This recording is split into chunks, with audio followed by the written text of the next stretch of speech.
Cante isso, igreja. Eu sei o melhor. Eu sei o melhor pra mim. E o que perdido for não se compara. Mais alto, diga.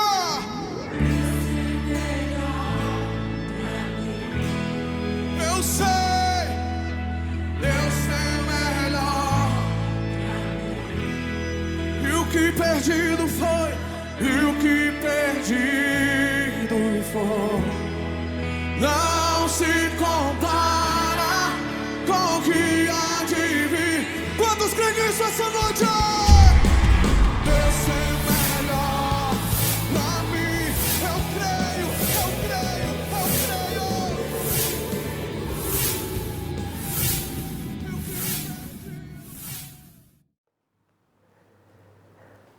Olá, queridos! Que a graça e a paz do Senhor Jesus esteja sobre a sua vida, sobre a sua casa. Sejam bem-vindos. Hoje eu estou aqui na minha casa, né? Não estou fazendo esse culto no templo, mas isso não vai nos atrapalhar de buscar a presença do Senhor, não é verdade? Porque assim como eu estou aqui na minha casa, você também está na sua casa. E juntos nós podemos louvar, bendizer, adorar o nome do Senhor. Por isso eu digo, sejam bem-vindos. Vamos nos reunir como igreja do Senhor nessa hora, né? Vamos nos unir por essa rede social. Nós vamos nos unir por essas conexões que a gente tem pela internet, né? E juntos, porque nada pode atrapalhar o povo de Deus de cultuar ao Senhor, de celebrar o Senhor. Não é crise, não é pandemia, não é nada que vai atrapalhar a gente de glorificar o nome de Deus, de exaltar o nome do Senhor, Deus da nossa vida, amém? Por isso, com alegria, nesse dia de hoje, né, em especial, Dia das Mães também, das mamães, que coisa maravilhosa, né?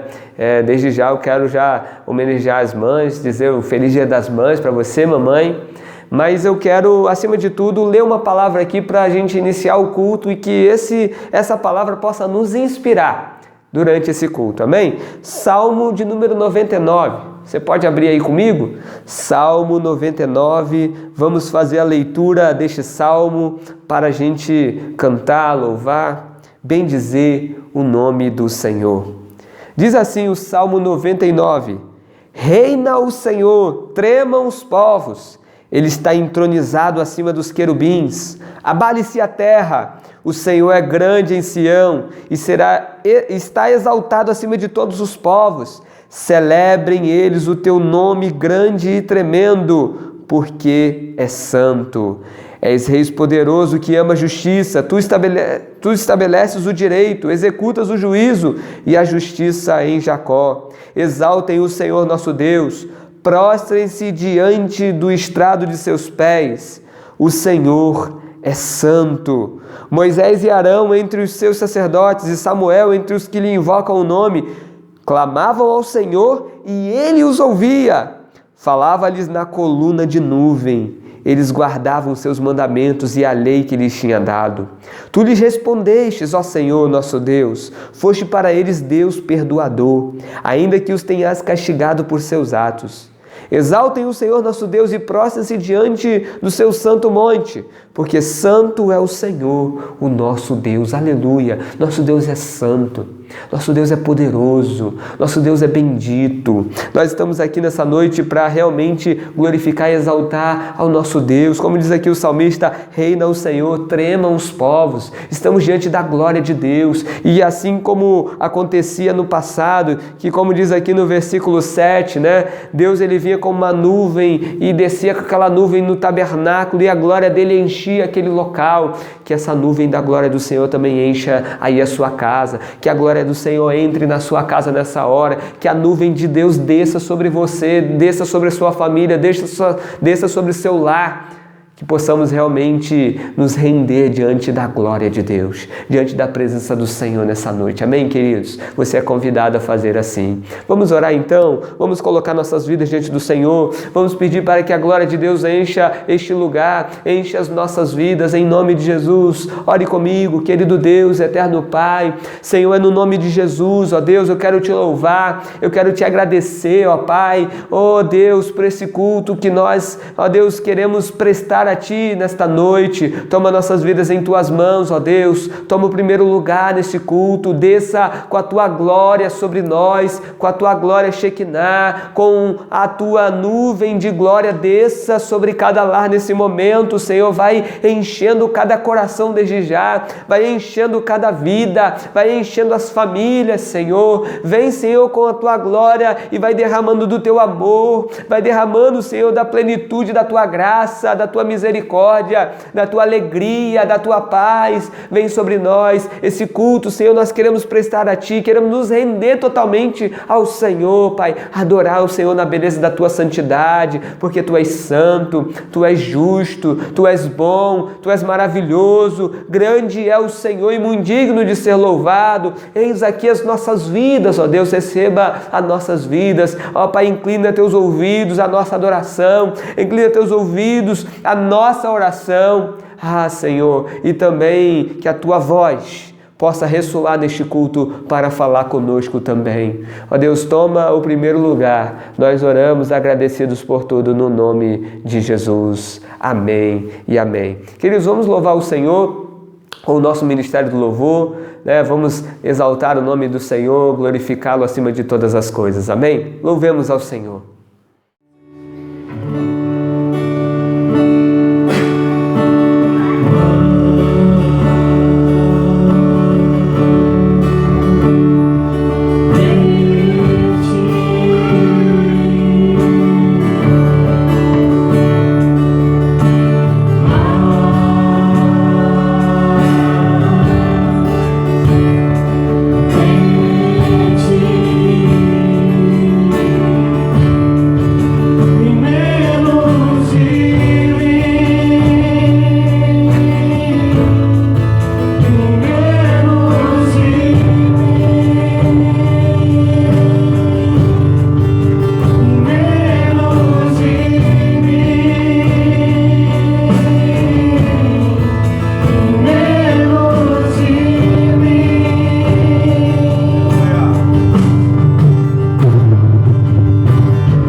Bom, como é bom louvar ao Senhor, né? Adorar, bendizer a esse Deus maravilhoso. Bom, como eu falei inicialmente, né? Esse domingo é um domingo especial porque é comemorado o Dia das Mães. E aí eu quero fazer uma breve, mas importante homenagem a você, mamãe. E lá na palavra do Senhor, em 2 Timóteo, capítulo 1, no versículo 5, eu vou ler o versículo 4, né? Diz assim, ó: lembro das suas lágrimas e estou ansioso para ver você, para que eu transborde de alegria. Lembro da sua fé sem fingimento, a mesma que primeiramente habitou em sua avó Lóide e em sua mãe Eunice, e estou certo de que habita também em você. Então aqui Paulo está falando a Timóteo, né? A carta que ele escreve para Timóteo, ele vai exaltar a Timóteo, né? Por todo o carinho que Timóteo tem pela vida de Paulo, né? E principalmente ele fala da fé sem fingimento que Timóteo ele tem. E Paulo exalta isso, né? E que essa fé que ele recebeu veio da avó dele, Lóide, que da avó dele, Lóide, passou para sua mãe Eunice e sua mãe Eunice passou para Timóteo. Então olha a figura da mãe, quanto que a mãe ela tem uma importância principalmente aqui, né, na Bíblia, né, e para o reino de Deus. O quanto que você, mamãe, ao exercer a sua fé, você pode influenciar seus filhos, influenciar gerações para serem pessoas de Deus, para fazer a obra de Deus. E eu quero ler um poema em homenagem às mães. Esse poema é de J. Bernardo, que diz assim: Mãe, amor sincero, sem exagero, maior que o teu amor, só o amor de Deus. És uma árvore fecunda que germina um novo ser. Teus filhos, mais que frutos, são parte de você.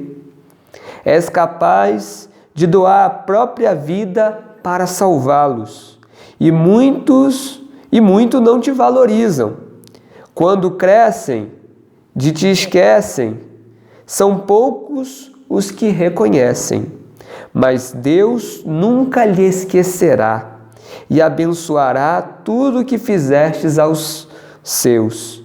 Peço ao Pai Criador que abençoe você. Um filho precisa ver o risco que é ser mãe. Tudo é cirurgia, mas ela aceita com alegria o filho que vai nascer. Obrigado é muito pouco, presente não é tudo, mas o reconhecimento, isso sim, é para valer. Meus sinceros agradecimentos por este momento. Maio, mês referente às mães. Embora é bom lembrar, Dia das Mães, que alegria é todo dia. Amém? Que Deus possa abençoar você, mamãe. Eu quero orar pela sua vida e abençoá-la nesta hora. Amém? Vamos orar? Se você está próximo da sua mãe aí na sua casa, estenda a mão para ela aí e abençoe a vida dela. Mas se sua mãe não está perto, coloque ela na sua mente aí agora, né? Se ela está um pouco distante, um pouco longe de você e você não está preservando, né, a questão do isolamento social e preservando realmente a saúde da sua mãe, mas esteja em intercessão pela vida dela nesta hora. Amém? Pai, em nome de Jesus, eu quero te louvar e te agradecer, Senhor, por esse dia especial que comemoramos o Dia das Mães. Eu quero, em primeiro lugar, agradecer pela minha mãe, Senhor. Ó Deus, te louvar pela vida dela, por todo o cuidado que o Senhor concedeu a ela e por toda a capacitação que o Senhor deu a ela para que pudesse cuidar não só de mim, mas de todos os meus irmãos. Eu quero te louvar também por todas as mães que conosco está neste culto, Pai. Todas as mães da nossa Igreja Metodista no São Bernardo, ou até mesmo outras mães que não fazem parte da nossa igreja, mas estão junto conosco, ouvindo da Tua palavra. Que o Senhor esteja abençoando a vida de cada uma nessa hora, Pai. Que o Senhor possa livrá-la, guardá-las de todo mal, principalmente nesse momento tão difícil de isolamento social, onde muitas não podem ter o contato com os seus filhos ou com os seus netos, ó Pai, e muitas vezes nem conseguem compreender isso, mas que o Senhor possa trazer o conforto, o consolo a cada coração, abençoando poderosamente as nossas mães. Essa é a nossa oração no nome de Jesus. Amém e amém. Um abraço Para você, mamãe, feliz Dia das Mães. Amém? Bom, irmãos, vamos dar continuidade aqui ao nosso culto. Agora nós vamos ter nosso momento de oferta, né? Dízimos e ofertas. A palavra do Senhor diz lá em 2 Coríntios, capítulo 9, no versículo 7, que diz assim: cada um contribua segundo tiver proposto no coração, não com tristeza ou por necessidade, porque Deus ama aquele que dá com alegria. Amados, nesse mês de maio, a Igreja Metodista, ela tem a campanha dela, né? A campanha da oferta missionária nacional. Essa oferta ela é destinada para os campos missionários que estão no norte e nordeste do país. As igrejas, a maioria das igrejas nesses lugares são igrejas que necessitam desse recurso, que as outras igrejas metodistas espalhadas no país, elas destinam nesse mês de maio para enviar para esses campos missionários que precisam e dependem desses recursos. Por isso, nós estamos fazendo essa campanha também, entrando nessa campanha para abençoar esses campos missionários. Por isso, você é chamado nessa hora a ofertar, a realmente contribuir, a semear no reino de Deus, a abençoar realmente os campos missionários que precisam realmente dos recursos financeiros. Talvez você não tenha um chamado para ser um missionário, para estar no campo, né, no campo lá missionário, na frente de batalha, mas você pode ser um intercessor em primeiro lugar, e em segundo lugar você pode ser um mantenedor. Se Deus está realmente tocando no seu coração para abençoar a obra dele, para lançar a semente, faça isso, mas faça com fé. Amém? Você vai ver os dados aí bancários da igreja. Nós vamos estar cantando mais um cântico. Enquanto a gente estiver cantando esse cântico, você possa estar também reservando esse momento para ofertar na obra do Senhor, tá? E esses recursos vão todos ser destinados então para a missão, tanto local quanto essa missão também no estado, lá na região norte e nordeste do nosso país. Amém? Eu vou aproveitar e já vou orar e abençoar as ofertas e os dízimos dos irmãos. Pai, em nome de Jesus eu quero te louvar e te agradecer, ó Deus, pela vida de cada contribuinte da tua obra, Pai, de cada dizimista, ofertante, daquele Senhor que tem realmente, Pai, um coração na tua obra e que tem realmente, Senhor, com fé, dedicado, Senhor, esses recursos, crendo que realmente essa semente, Senhor, irá germinar e produzir muitos frutos com alma e se rendendo aos teus pés. Por isso, Senhor, toca nos nossos corações, que possamos realmente nos quebrantar, ter um coração liberal, um coração generoso, que realmente contribui com a tua obra. E aqueles que têm realmente contribuído, que o Senhor esteja abençoando, suprindo cada necessidade, Pai. Principalmente nesses tempos difíceis que enfrentamos, que o Senhor possa estar sempre derramando da dádiva do Senhor, da bênção do Senhor, suprindo, Senhor, as dificuldades, Pai, tanto físicas quanto espirituais da tua igreja. Eu abençoo o teu povo e eu oro no nome de Jesus. Amém e amém. Vamos então continuar louvando ao Senhor, adorando, amém?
Mas vamos então meditar agora na palavra do Senhor, naquilo que o Senhor lhe tem para falar aos nossos corações, ministrar as nossas vidas.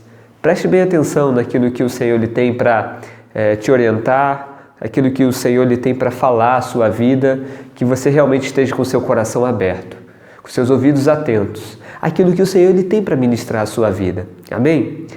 A palavra de Deus, a Bíblia Sagrada é a palavra de Deus, é a palavra de vida eterna para todos nós. E eu quero hoje meditar com vocês lá no último livro da Bíblia, em Apocalipse. Abra comigo, Apocalipse capítulo 3, o versículo-chave que nós vamos estar meditando, principalmente é o versículo 18, mas eu quero ler Apocalipse 3, do versículo 14 ao 20, de maneira introdutória aqui. Então eu peço que você abra aí comigo para que a gente faça a leitura, né? Apocalipse capítulo 3, a partir do versículo 14, vamos ler até o 20. Diz assim a palavra do Senhor. Ao anjo da igreja em Laodiceia escreva: essas coisas diz o Amém, a testemunha fiel e verdadeira, o princípio da criação de Deus. Conheço as obras que você realiza, que você não é nem frio nem quente. Quem dera você fosse frio ou quente. Assim, porque você é morno e não é nem quente nem frio, estou a ponto de vomitá-lo da minha boca. Você diz: sou rico, estou bem de vida e não preciso de nada. Mas você não sabe que é infeliz, sim, miserável, pobre, cego e nu. Aconselho que você compre de mim ouro refinado pelo fogo, para que você seja de fato rico. Compre vestes brancas para se vestir, a fim de que a vergonha de sua nudez não fique evidente, e colírio para ungir os olhos, a fim de que você possa ver. Eu repreendo e disciplino aqueles que amo. Portanto, seja zeloso e arrependa-se. Eis que estou à porta e bato. Se alguém ouvir a minha voz e abrir a porta, entrarei em sua casa, cearei com ele e ele comigo. Palavra do Senhor para o seu coração. Amém? Vamos orar? Pai, em nome de Jesus, eu quero te louvar, ó Deus, te agradecer por essa oportunidade que temos, ó Deus, de meditar na Tua Palavra, de ouvir, Senhor, aquilo que o Senhor tem para falar às nossas vidas. Portanto, toma a minha vida agora, Senhor. Eu coloco a minha vida à Tua disposição, que o Senhor esteja me usando como instrumento do Senhor, Pai, para falar à Tua igreja, para falar ao Seu povo. Toma, Senhor, aqui, Pai, os meus lábios, o meu entendimento. Ó Deus, ministra sobre nós nessa noite, Pai, que a Tua Palavra seja uma semente a ser semeada no terreno bom dos nossos corações, para que ela possa produzir o fruto necessário, possa produzir fé, possa produzir esperança, possa produzir, Senhor, todos os efeitos da Tua bênção sobre as nossas vidas.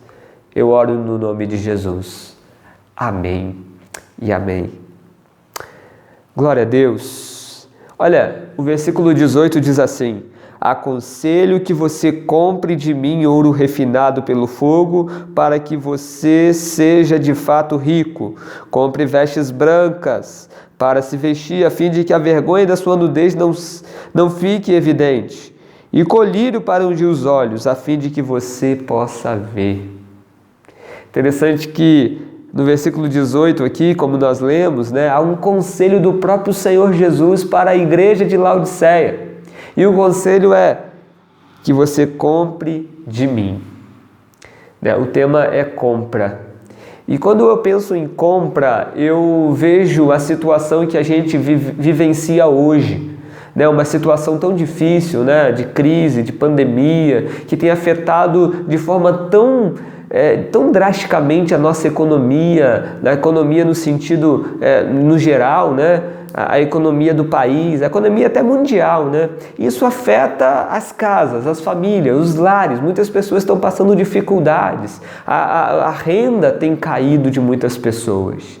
E por isso, a gente, ao pouco que tem, a gente tem que racionar e principalmente ter muita sabedoria no que gastar. Não é tempo de esbanjar, de gastar de qualquer maneira o pouco que a gente tem. Na verdade, devemos ter prudência. E devemos, acima de tudo, nos focar naquilo que é essencial, que é principalmente o que as pessoas têm dado a principal ênfase, que é a comida, né? E às vezes, quando necessário, a medicação e assim sucessivamente. Então, gastar naquilo que é essencial, aquilo que é fundamental. E é com isso que eu quero falar com vocês aqui nessa noite, que é lógico que essa palavra de Jesus aqui para a igreja de Laodiceia é uma palavra simbólica, é uma palavra metafórica. Ele está falando de uma compra, porque a igreja de Laodiceia, assim como a cidade de Laodiceia, né, há tantos anos atrás, era uma cidade muito rica, era uma cidade famosa. Era uma cidade que tinha uma influência muito grande em relação às outras cidades próximas e vizinhas. Era um grande centro comercial, né, onde tinha, né, por isso tem aqui a representação da questão do ouro, né, porque os seus bancos tinham muitas riquezas, né. Inclusive na história diz que no ano 60 depois de Cristo, por causa de um terremoto muito grande, a cidade foi destruída, mas eles não pegaram dinheiro de Roma, né, do Império Romano, para reerguer a cidade. Ou seja, a cidade era tão rica que eles conseguiram, com o dinheiro da própria população, reerguer a cidade. Né? Na cidade também, nós podemos perceber que ela aqui era um grande centro que tinha vestes, né, roupas, e que vendiam, né? Era um grande centro comercial, assim como também na área da medicina eles também eram referência principalmente em relação à medicina dos olhos. E por isso, né, como diz aqui no versículo 17, né, o próprio Senhor, ele diz da arrogância da cidade que acabava influenciando a própria igreja, os cristãos que viviam naquela cidade. Porque o Senhor Jesus, ele alerta a igreja dizendo o seguinte: olha, você diz, sou rico, estou bem de vida e não preciso de nada. Então Jesus, ele realmente vê o lado espiritual daquela igreja que estava muito influenciada pelo aspecto da cidade, pela forma como era a cidade, e que eles tinham uma certa arrogância, prepotência e independência que tornava a espiritualidade deles frágil, estéril. Não é à toa que o Senhor chama a igreja de Laodiceia de uma igreja morna. Uma igreja morna, uma igreja estéril, uma igreja sem vida, uma igreja reprovada. E o que eu quero meditar com vocês nessa noite, queridos, é justamente sobre isso, o perigo de nós nos tornarmos uma igreja morna. O perigo de nós nos tornarmos discípulos mornos. O perigo de nos tornarmos servos e servas mornos.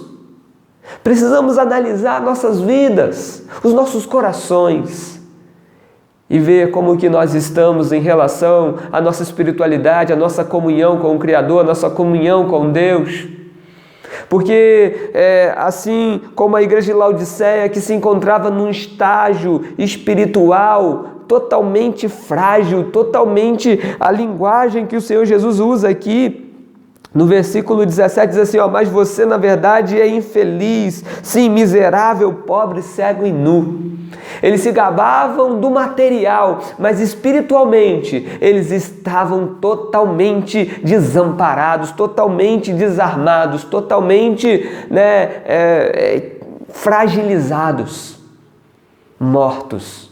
Era essa a situação da igreja de Laodiceia. Por isso, o Senhor, ele diz, vocês são mornos. E por ser mornos, eu estou a ponto de vomitar vocês. Estou a ponto, é uma linguagem muito forte. É uma linguagem muito dura do Senhor. E nesse tempo nós precisamos analisar a nossa vida para saber se nós não estamos nos tornando crentes mornos. Se a nossa vida espiritual, se a nossa caminhada com Deus, se a nossa fé tem se tornado morna. E que isso pode tornar uma reprovação da parte de Jesus em relação a nós, a ponto dele querer nos vomitar. Então precisamos analisar nossas vidas, saber como que anda as nossas vidas, como que anda, né? Mornidão aqui representa uma igreja apática, uma igreja insensível à dor do outro, uma igreja estagnada que não cresce mais, que não avança mais, que não busca mais experiências novas com Deus, o conhecimento mais da parte do Senhor. É uma igreja que não busca a comunhão com Deus e a comunhão com os irmãos. É uma igreja orgulhosa, cheia de vaidades. Uma igreja independente, né? Autossuficiente, que acha que não precisa um do outro, que não precisa, acima de tudo, né? Às vezes, do próprio Deus. E isso está o perigo. Interessante que aqui no início, né, no versículo 15, o Senhor ele diz assim, ó, conheço as obras que você realiza, que você não é nem frio nem quente. Quem dera você fosse frio ou quente. E aí é interessante, né? Porque geralmente quando a gente vê uma ministração acerca dessa palavra, às vezes a gente dá ênfase ao quente, né? A ser uma igreja quente. E aí diz assim, olha, você tem que ser uma igreja crente, e não pode ser uma igreja morna e nem fria. Mas aqui, o que o texto está querendo nos dizer é que o que está sendo reprovado por Jesus é ser morno. Agora, ser quente ou ser frio é algo bom, é algo que Deus aprova, é algo que o Senhor Jesus ele quer que a gente seja, porque aí a gente vai procurar entender o que significa ser quente ou ser frio. Porque é interessante que a cidade de Laodiceia, ela era rodeada por duas cidades que estavam praticamente como se fossem interligadas a ela. Né? A mais ou menos 16 quilômetros dela ficava uma outra cidade chamada Hierápolis. E a mais ou menos 10 quilômetros nós tínhamos uma outra cidade que se chamava Colossos, que era uma cidade que estava próxima a Laodiceia. Alguns historiadores vão dizer que a primeira cidade que foi alcançada pelo Evangelho e que teve uma igreja foi a cidade de Colossos, justamente com Epáfras. Você vai perceber isso na carta de Colossenses que Paulo escreve aos Colossenses, né? Epáfras foi um discípulo de Paulo e ele levou esse evangelho até Colossos, e de Colossos, muito possivelmente, o evangelho chegou em Laodiceia e possivelmente também em Hierápolis. Então essas três cidades faziam parte de uma região da região da Frígia, e essas três cidades, elas, de uma certa forma, elas viviam como se fossem, né, interligadas entre si.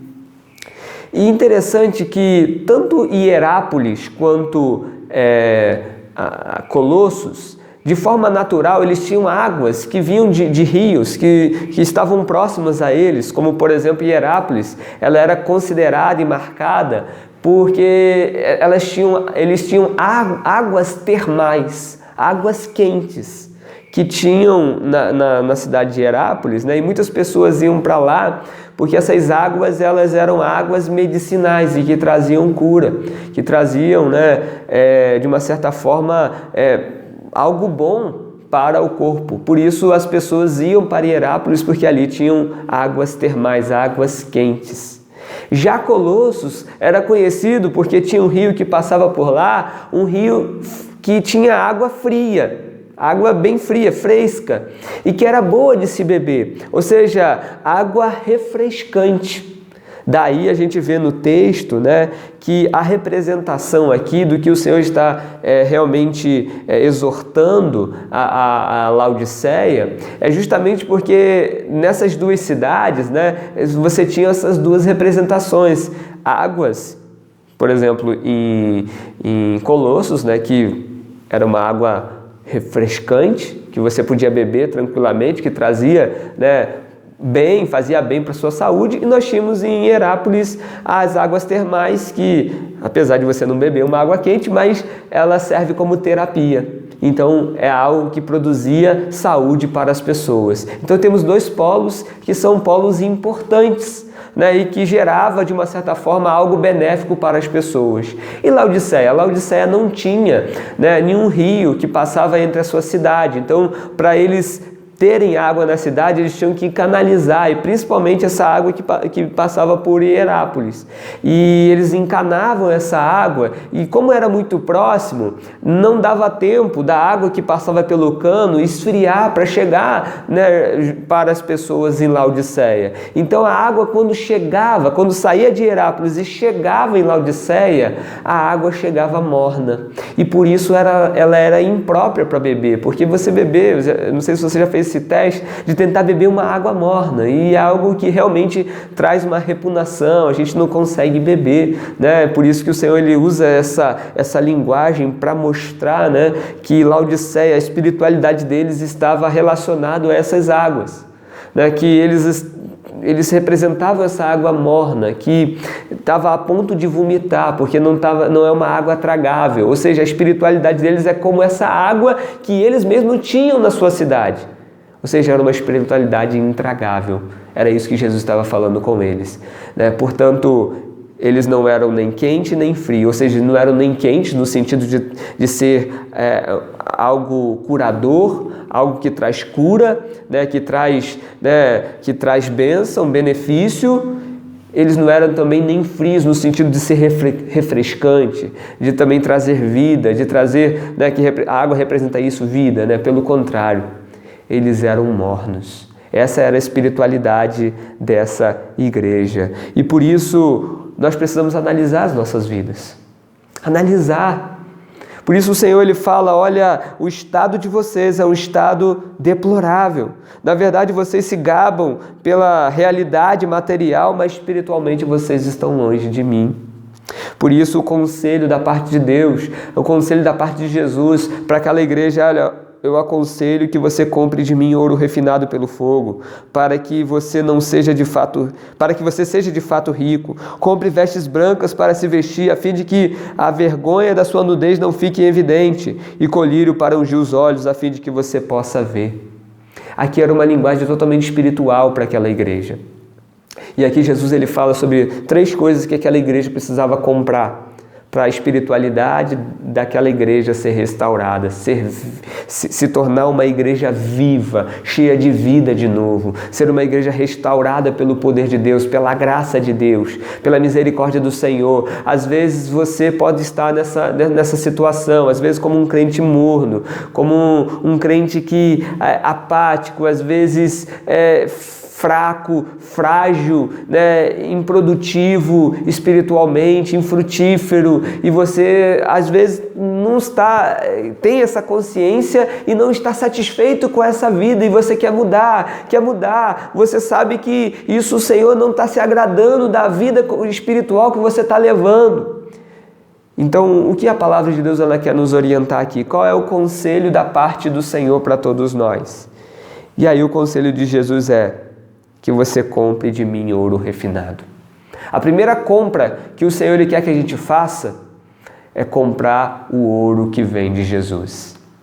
E o ouro refinado pelo fogo aqui, ele representa basicamente 2 coisas. Em primeiro lugar, o ouro representa a glória de Deus, a honra, né, a honra de Deus, a glória de Deus. E em segundo lugar, o ouro aqui ele representa também um coração quebrantado e arrependido. Vamos começar pelo coração quebrantado e arrependido, né? Por que eu estou falando isso, né? Porque o ouro, né, em seu estágio inicial, ele é caracterizado por ele ser duro e maleável e cheio de impurezas, né? O ouro, quando ele é contaminado com outros metais, ele se torna justamente assim duro, ele é caracterizado pela sua dureza. Então, quando ele é purificado pelo fogo, né, queimando, né, todas as contaminações que ele tem dentro dele, ele se torna macio e maleável. Então, o que isso representa, né? Isso representa uma vida quebrantada. Uma vida que anterior estava dura, né, endurecida, como esse ouro, né, no estágio bruto inicial. Mas quando ele passa pelo fogo do Espírito Santo, quando ele passa pelo fogo de Deus, quando ele passa, né, de tudo aquilo que o fogo ele representa da parte de Deus, que Deus às vezes ele permite também o fogo da aflição. Isso vai amolecendo, vai quebrantando, né, a vida da pessoa, como o fogo quebranta o ouro, né, torna o ouro maleável. Assim também é Deus trabalhando na nossa vida para que a gente se quebrante, se arrependa e tenha realmente a graça, a vida, o perdão, a misericórdia, a restauração da parte dele nas nossas vidas. Portanto, o fogo aqui, ele representa, como eu falei, o Espírito de Deus, né? Muitas vezes que vem para quebrantar, mas também o fogo, o exemplo disso é no Pentecoste, o fogo que vem e que aquece os corações, que aquece as vidas, né? Mas também o fogo, ele pode representar uma aflição, uma luta que Deus ele permite nas nossas vidas para também quebrantar o nosso coração, para quebrantar as nossas vidas. Por exemplo, lá em Hebreus, capítulo 3, versículo 13, diz assim, né? Pelo contrário, animem-se uns aos outros todos os dias durante o tempo em que se chama hoje, a fim de que nenhum de vocês seja endurecido pelo engano do pecado. Aqui em Hebreus está falando que o que torna o coração das pessoas endurecido é o pecado. E por isso esse pecado precisa ser abolido, precisa ser removido, e para isso o fogo do Espírito precisa vir para quebrantar. Mas lá em Isaías, no capítulo 48, versículo 10, o Senhor ele mostra que esse fogo pode ser também uma prova, uma luta que ele permite para tentar quebrantar as nossas vidas. Ele diz assim: eis que refinei você, mas não como a prata, eu o provei na fornalha da aflição. Então são essas situações que muitas vezes Deus ele vai permitir nas nossas vidas para quebrantar as nossas vidas. Ou a gente é quebrantado pelo fogo do Espírito, vamos dizer assim, pelo amor, né? Quando a gente tem consciência de que a nossa vida está endurecida, está fragilizada, está seca espiritualmente, nós precisamos de Deus e nós vamos até Ele, o Espírito vem sobre nós, vem e nos transforma e nós nos tornamos novas criaturas, né, por causa do nosso coração arrependido. Ou vai pela dor, quando Deus ele permite algumas aflições nas nossas vidas para nos quebrantar, porque nós não podemos diante de Deus estar com o nosso coração endurecido. Por isso Jesus ele aconselha de nós para que a gente possa realmente nos tornar ou crentes quentes ou crentes frios, ou seja, crentes espiritualmente fortes. É necessário comprar o ouro que vem do Senhor. E como eu falei, o ouro também representa essa honra de Deus, essa glória de Deus sobre nós, né? Então, se a gente quer realmente ter a nossa vida como um ouro refinado pelo fogo de Deus, eu preciso, acima de tudo, para ter essa honra, esse valor da parte de Deus, eu preciso, acima de tudo, me quebrantar. Deus quer honrar a tua vida, Deus quer te abençoar, mas para isso é necessário você se quebrantar diante dele. Mas não para por aí, o Senhor ele também aconselha a igreja a comprar as vestes brancas. A comprar vestes brancas, está lá no versículo 18 ainda, para que você compre vestes brancas para se vestir, a fim de que a vergonha da sua nudez não fique evidente. Lá em Eclesiastes, no capítulo 9, versículo 8, diz assim: que as suas vestes sejam sempre brancas e que nunca falte o óleo sobre a sua cabeça. Vestes brancas representam a santidade, a santificação, uma vida santificada, né, pelo Espírito de Deus, pela presença de Deus. Ou seja, se eu quero ter uma espiritualidade renovada, restaurada, uma vida cheia de fé, fortalecida pela graça de Deus, eu preciso entender que eu preciso dessas vestes do Senhor sobre a minha vida. E as vestes são para cobrir a vergonha da nudez. E aí isso me faz lembrar Adão e Eva no paraíso. Quando eles comem do fruto proibido, eles desobedecem a Deus, e diz que eles passam a enxergar a sua nudez e se sentirem envergonhados. Aquilo era sinal do juízo de Deus sobre o pecado deles, né? A maldição que vinha sobre a vida deles, né? Mas, ao mesmo tempo, nós percebemos, né? Como diz aqui no Apocalipse, apesar da nudez representar esse juízo de Deus por causa do pecado, o Senhor lhe diz: olha, compre de mim vestes. E essas vestes se chamam vestes de santidade. Precisamos buscar nos vestir, né, da santidade do Senhor, santificar a nossa vida, ter uma vida, né, que leve realmente a nossa vida espiritual. A gente precisa levar a nossa vida espiritual com seriedade, sabe? A nossa vida com Deus, a nossa comunhão com Deus com seriedade. E para eu entender o que significa santificação, eu gosto de meditar no texto que nós temos lá em Efésios, no capítulo 5. Se você puder abrir aí comigo, né? Efésios capítulo 5, eu vejo aqui nesse capítulo 5 o que é santificar a vida. Para mim, santificar a vida é uma posição que a gente toma de andar no caminho do Senhor. E aí, o Paulo aqui ele vai falar das maneiras como a gente deve andar, né, no caminho do Senhor. E aí no versículo 1 e 2 ele fala sobre santificação é você andar em amor, amando uns aos outros, demonstrando o amor, um amor que te leve realmente a se compadecer, a ajudar o próximo, a se comover com a dor do outro. Então santificação é você andar em amor, como diz o versículo 1 e 2 do capítulo 5 de Efésios. Santificação também é você andar em pureza, conforme diz o versículo, do versículo 3 ao versículo 7. Representa o andar em pureza, é o que o Senhor ele nos chama, né? A santificação significa isso, você buscar uma vida de pureza, evitar o pecado, evitar se contaminar com as coisas que Deus abomina, com as coisas pelo qual vão nos afastar do Senhor. Andar em santificação é você andar na luz, conforme diz o versículo 8 ao 14, e a luz do Senhor representa, né? Representa a vida de Deus, a vida do Senhor, né? Representa as obras que nós fazemos em relação ao próximo, a vida, conforme diz aqui no texto, né? Realmente você fazer a diferença na vida, né, do mundo, no mundo que já está nas trevas. Por isso que Jesus ele fala, vós sois a luz do mundo. Por isso santificação é você andar na luz. É você, aonde tem trevas, aonde tem, né, escuridão, quando o crente chega, quando o cristão chega, ele chega iluminando, ele chega fazendo a diferença, ele chega trazendo a presença de Deus, a glória de Deus, a palavra de Deus, ele chega realmente com a sua postura, com a sua atitude, com o seu testemunho, mudando a realidade. Então é andar na luz. E também santificação, andar em santificação é você andar em sabedoria, conforme diz o versículo 15 ao versículo 21. E a palavra de Deus diz também lá em Tiago, que diz que a sabedoria, aquela pura, aquela verdadeira, é aquela que vem do alto, é aquela que vem de Deus. A sabedoria é aquela que nós encontramos aqui, na palavra do Senhor. Por isso, se eu quero me santificar, eu preciso andar na sabedoria que vem de Deus. Isso é você se vestir das vestes do Senhor, para que você possa se fortalecer espiritualmente e ser realmente aprovado pelo Senhor. E por último, voltando lá para Apocalipse, no capítulo 3, ele vai falar, né? Eu quero que vocês comprem colírio para os seus olhos. Colírio para os seus olhos, para que vocês possam ver. O colírio é para que os olhos espirituais sejam abertos, para que a gente possa ter a revelação de Deus, aquilo que é a revelação da vontade de Deus para nós, para que a gente possa ter a revelação na palavra de Deus, a revelação da palavra.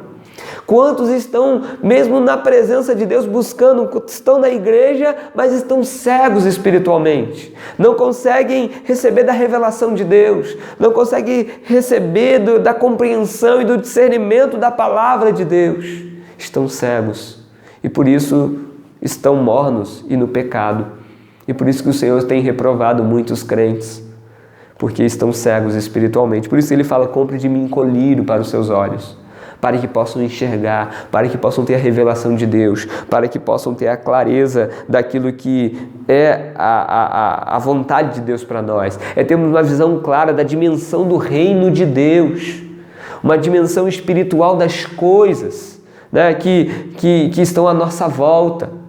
É olhar principalmente pelos olhos de Deus. Então nós precisamos ter, acima de tudo, a visão que vem de Deus.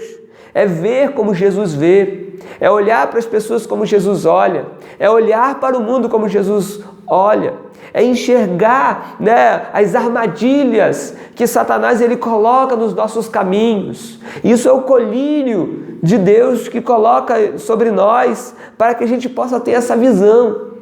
Numa linguagem do Antigo Testamento, aquela visão da águia, né, uma visão que vê de maneira ampla, de maneira, né, ampliada. E nós só poderemos ver isso acontecer quando nós passarmos tempo na presença de Deus, ouvindo Sua palavra, servindo a Ele. Ou seja, quanto mais tempo a gente passa na presença de Deus, mais colírios teremos para os nossos olhos, para enxergarmos as coisas espirituais. Foi assim com Moisés, um homem que passou muito tempo na presença de Deus e se deleitou em servir ao Senhor. Lá em Números capítulo 12, versículos 7 e 8 diz assim: não é assim como eu servo Moisés, que é fiel em toda a minha casa? Falo com ele face a face. Moisés ele tinha uma visão ampla porque ele tinha comunhão com Deus. Ele gastava tempo na presença do Senhor. Não existe coisa melhor do que a gente gastar tempo na presença de Deus. Sabe, buscar cada vez mais essa comunhão. Nós vamos ter essa dimensão, né, de um olhar diferente, de maneira espiritual. Por isso, queridos, nós somos chamados, né, porque aquele que está na presença de Deus, ele começa a enxergar a realidade da missão. Lembra de Isaías, do profeta Isaías, quando ele vê a glória de Deus e o Senhor começa a trabalhar no seu coração, ele se arrepende dos seus pecados ali, o serafim vem, toca nos seus lábios, purifica a sua vida, e aí ele ouve uma voz do céu que diz assim: a quem enviarei? Quem há de ir por nós? Ele diz: Senhor, eis-me aqui, envia-me a mim. Ou seja, Isaías ali, no momento que ele teve a experiência com Deus, de estar diante de Deus, ele tem uma percepção.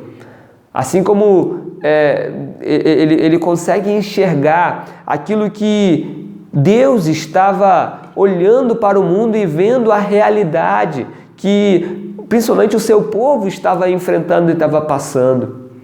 O Senhor, ele viu a situação de caos que o seu povo estava enfrentando, e ele disse: quem enviarei? Quem há de ir por nós? E Isaías foi sensível para também perceber, no sentido espiritual, aquilo que estava acontecendo com o seu povo. E que Deus queria mudar aquela realidade, por isso ele queria enviar o profeta para ser um canal de Deus, para abençoar todo o povo. E por isso ele falou: eis-me aqui, Senhor, envia-me a mim. Quando passamos tempo na presença de Deus, nós temos a revelação do Senhor para as nossas vidas. Nós temos uma percepção espiritual da realidade, do mundo espiritual, daquilo que Deus ele quer agir, daquilo que Deus quer fazer, daquilo que Deus ele quer usar alguém, ele quer usar a sua vida. E às vezes você não está enxergando a realidade à sua volta, não está enxergando a realidade das pessoas que estão necessitadas, e Deus está querendo enviar você, está querendo enviar alguém para que possa ser realmente um instrumento dele para abençoar povos, abençoar pessoas. Mas para isso é necessário você ter essa percepção espiritual, buscar comprar o colírio do Senhor. Sabe, queridos, concluindo aqui essa mensagem, né, a exortação de Jesus para a igreja de Laodiceia, ele diz no versículo 19, né? Eu repreendo e disciplino aqueles que eu amo. Sabe, a palavra pode ser forte, foi forte para aquela igreja e tem sido forte para nós no dia de hoje. Mas aqui diz: eu repreendo e disciplino aqueles que eu amo. Sabe, se essa palavra tem sido como uma disciplina para você, é porque o Senhor, ele te ama. Ele quer aparar as suas arestas. Ele quer que você conserte a sua vida para que você seja realmente uma pessoa valorizada, uma pessoa honrada, uma pessoa frutífera no reino de Deus, no reino dele. E ele diz assim: portanto, seja zeloso e arrependa-se. É um chamado arrependimento. Eis que estou à porta e bato. Se alguém ouvir minha voz e abrir a porta, entrarei em sua casa, cearei com ele e ele comigo. Ou seja, a figura, né, de linguagem que o Senhor ele usa, a metáfora é que ele está batendo na porta do nosso coração. Ou seja, ele está querendo entrar e fazer morada nas nossas vidas. E essa palavra aqui é para a igreja que muitas vezes tem fechado o coração para fazer a vontade de Deus, tem fechado o coração para buscar a comunhão com o Senhor. E por isso a sua vida tem se tornado uma vida morna, uma vida seca, uma vida espiritual totalmente frágil, uma vida totalmente estéril. E Deus quer mudar essa realidade Não é tempo mais de vivermos nessa sequidão espiritual, nessa mornidão espiritual. É um tempo de Deus mudar a nossa sorte, mudar a nossa vida, restaurar a nossa vida. É um tempo de quebrantamento, é um tempo de arrependimento, e arrependimento significa a gente se voltar para Deus. É como se a gente estivesse num caminho, e esse caminho era um caminho que vai nos levar à destruição, mas o chamado ao arrependimento é você mudar de caminho, mudar de direção, ir para a direção certa, e a direção certa é a presença de Deus. Portanto, o Senhor Ele está chamando você, igreja, chamando você que está me ouvindo nessa hora, a se voltar para o Senhor, a buscar verdadeiramente a presença de Deus, a se voltar com o seu coração quebrantado diante da presença do Senhor e se render totalmente diante daquele que te ama. Mas por Ele amar, Ele não vai compactuar com o seu pecado, e se tiver que disciplinar, Ele vai nos disciplinar. Portanto, a palavra de Deus nos diz: eis que estou à porta e bato. Se alguém se alguém me ouvir, abrir a porta, entrarei em sua casa e cearei com Ele. O Senhor, Ele quer ter comunhão conosco. Ele quer nos restaurar, Ele quer entrar. Abra o seu coração. Vamos orar nesta hora. Amém? Se essa palavra falou o seu coração, se essa palavra realmente tem tocado a você, se renda ao Senhor. Se quebrante diante da presença de Deus. Se você arrependa, se caso tenha algum pecado que você precisa confessar diante de Deus, que você precisa se arrepender, se quebrantar, faça isso. Ore ao Senhor. Analise a sua vida. Como que você está? Você está morno? Ou você está quente ou frio? Qual é a situação que você se encontra? Vamos orar. Querido Deus e eterno Pai, Senhor, é no nome de Jesus que nesta hora, Pai, eu quero Te louvar, eu quero Te bendizer. E nesse momento, ó Pai, eu quero me unir aos meus irmãos, a orar, a clamar ao Senhor. A Deus, a reconhecer as nossas falhas, a reconhecer, Senhor, o quanto nós, Senhor, estamos, ó Pai, muitas vezes, diante de nossas atitudes, afastados do Senhor. Mas, ó Deus, eu Te peço nessa hora, diante dessa palavra, que essa palavra possa o Senhor realmente produzir o fruto necessário, confirmar ela nos nossos corações, e que o Senhor possa, por meio do Teu Espírito, quebrantar as nossas vidas, que haja arrependimento em nossos corações, se temos nos desviado do Teu caminho, Senhor, da Tua direção, do Teu propósito. Se temos, Senhor, realmente endurecido o nosso coração e muitas vezes deixado de fazer a Tua vontade para fazer a nossa vontade, que muitas vezes é enganosa e que nos leva, Senhor, à destruição, tenha misericórdia de nós. Perdoe nossos pecados, perdoe nossas falhas, transforma nossas vidas, Senhor. Torna-nos, Senhor, realmente como um ouro purificado pelo fogo, Pai, honrado, cheio da glória do Senhor. Torna a dar-nos uma veste, Senhor, veste de santidade, veste branca, Senhor. Ó Deus, que realmente possa cobrir a nudez do nosso pecado. Dá-nos, Senhor, o colírio para os olhos, para que possamos enxergar a realidade espiritual, a Tua vontade para nós. Deus, santifica a Tua igreja. Nós abrimos a porta do nosso coração. Portanto, entra, Senhor, faça morada. Queremos ter comunhão contigo. Abençoe as nossas vidas, ó Deus. Eu coloco as nossas vidas diante do Senhor, Pai. E eu oro agradecido por tudo, no nome de Jesus. Amém. Amém. Meu querido irmão, minha irmã, que o Senhor Ele possa realmente abençoar a sua vida. Que Ele possa te fortalecer. Que Ele possa te dar graça, amém? Que você continue firme e forte diante do Senhor. Que essa palavra, você continue meditando nela durante essa semana e que ela possa produzir muita vida, muita paz, muita alegria no teu coração, possa trazer realmente o direcionamento do Senhor para a sua vida. Amém? Vamos então receber a bênção do Senhor? Amém? Receba a bênção do Senhor. Que o amor de Deus, o nosso Pai, e que a graça de Jesus Cristo, Filho, e a comunhão do Espírito Santo seja sobre toda a igreja do Senhor, hoje e para todos sempre. Amém. Eu deixo aí então um abraço para vocês, principalmente um abraço para as mães, Feliz Dia das Mães, mais uma vez, E tenha uma semana de vitória, de bênção, que o Senhor Ele te guarde e te proteja de todo mal. Amém.